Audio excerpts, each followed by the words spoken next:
There is an alternative to using the session object. You can manage your own cookies to keep track of the things that you need to know for settings and whatnot for a session. Cookies are really very simple. A cookie is stored in the web browser. You assign the cookie a name and a setting, and when the browser sends a request, it will include any cookies that are defined for your domain. All you have to do is find the cookie among those that were sent to you, and you can read its value to figure out what it is you need to do. One common purpose of a cookie is the automatic login. Some websites have it set up to recognize you when you go to the site. The cookie is used as an ID that will log you in automatically. Another common use is preferences. You may find that a large website will keep track of things that you like to see and point them out to you when you come back to the site. Of course, you're not limited to just one cookie. If you have lots of different things you need to keep track of, you can set lots of cookies. Here is a servlet that sets a cookie in the web browser.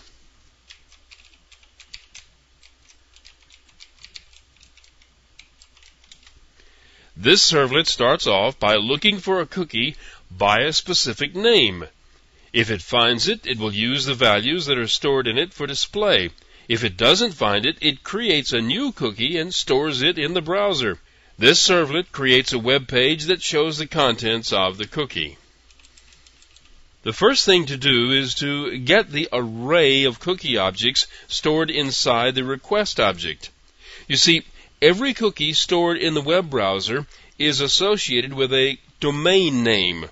Whenever a request is sent to that domain, all the cookies for that domain are sent along with it.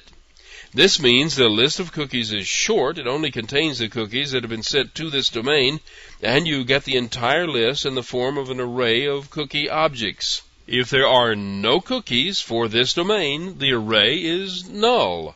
This loop looks through the entire array for a cookie with the name monster. If it's found, its address is saved. If it's not found, the local cookie reference will be left null. If the cookie wasn't found, a line is printed to the page explaining that it wasn't found, and a new cookie object is constructed. The constructor requires the name of the cookie and a string that is the value of the cookie. There are some optional attributes that can be set, but don't expect too much. These attributes are stored in the web browsers, and lots of them don't do that very well. Even if they store them and use them, they may not deliver them back to you. The version number of the cookie is either 0 or 1. Version 0 is the original Netscape cookie definition style. Version 1 is the standard Internet RFC 2101 style cookie. For the most part, you should use version 0 because lots of browsers don't support anything but that original Netscape version.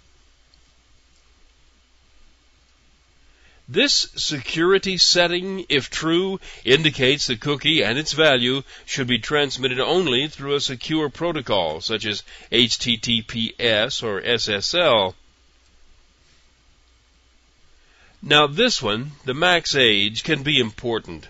It tells the browser how long it should keep the cookie. You can specify a number of seconds and have the browser keep the cookie just that long.